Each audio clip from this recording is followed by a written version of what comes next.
Hello, welcome to WeLearn Virtual Learning Network. We are going to study BCS 55 Business Communication. This is Block 1, Session 3, Getting Ready for the Job Market and Organizing a Portfolio.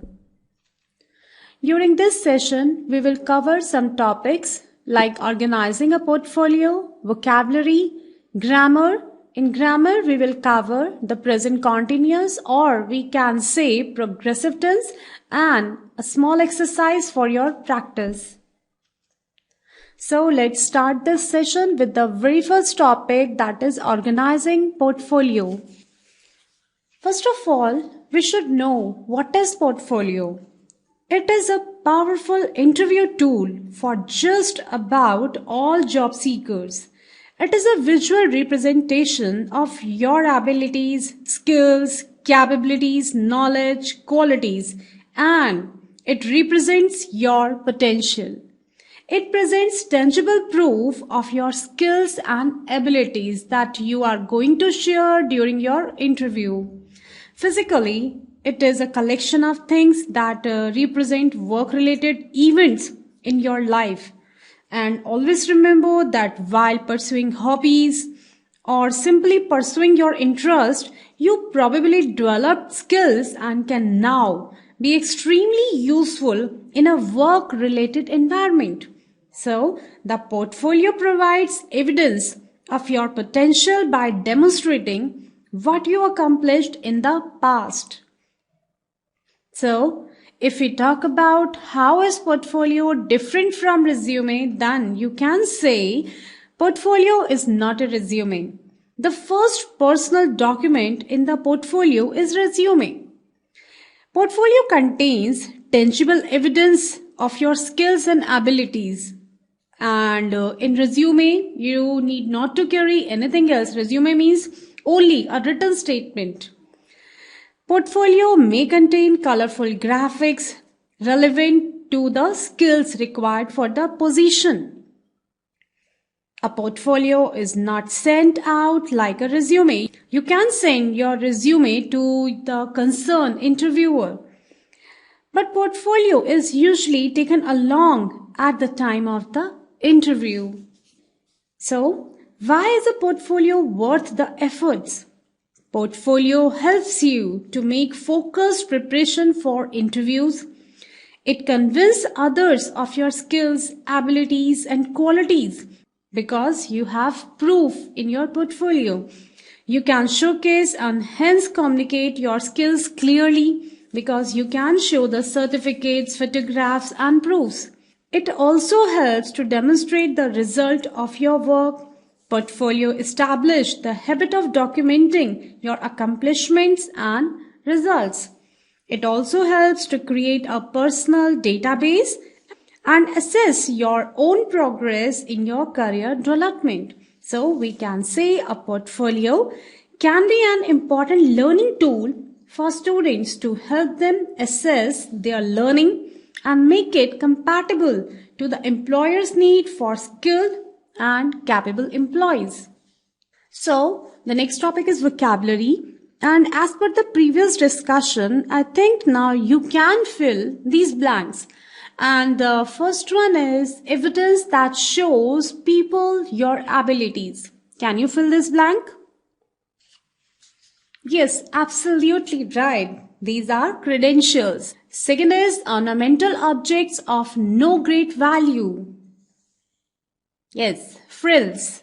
Next, expressing much in few words. Concise. Fourth, coming before. Prior. And the fifth one is results that are easy to see, so there is no doubt. Tangible. Now see the result.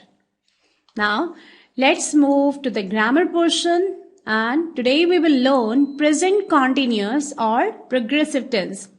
So if we talk about present continuous tense means you want to explain that what is currently going on. For an example, if you are saying, I am attending my English speaking class or I'm listening BCS 55 lecture. So this is a present continuous tense. So let's talk about the rule to frame a sentence. And the rule is subject plus helping verb plus first form of verb plus ing plus other words. Now, what are the helping verbs of present continuous tense? You must want to know. And the helping verbs are is, am and are. Is we use with the singular subject. Singular subject means he, she, it or single name. Am is specially designed for I, and are. Are helping verb we use with the other plurals like we, you, they and more than one name. So we can say the present continuous tense is formed by using the present tense of the auxiliary verb be and the ing form of the verb. So let's talk about the functions of the present continuous tense. The first one is movement of speaking, as I told you earlier. The present continuous is used to talk about an activity taking place at the moment of speaking. For an example, she is talking to a patient on the other phone. I am listening my lecture. Now the next is current projects. The present continuous is used to talk about actions or activities and current projects that are taking place over a period of time. Even if they are not taking place precisely at the moment of speaking. For an example, we may be able to sell some of the unpopular colors at a discount and get the edges interlocked at our factory. We are sending back the defective pieces. Here, sending. One more example is there on the screen, that is, I am pursuing graduation from IGNOU. Next is temporary situations. The present continuous is used to indicate that an action or activity is temporary rather than permanent. For an example, I am cooking food as my mother is not well. One more is there, that is future events. It is used for future events that are part of an arrangement or a plan at a more informal and personal level. For an example, Suresh is having party this weekend. Now there is an exercise for you. Try to do it. That means try to fill these blanks with the present continuous tense. I hope you can do it well. Thank you. Happy learning. We learning.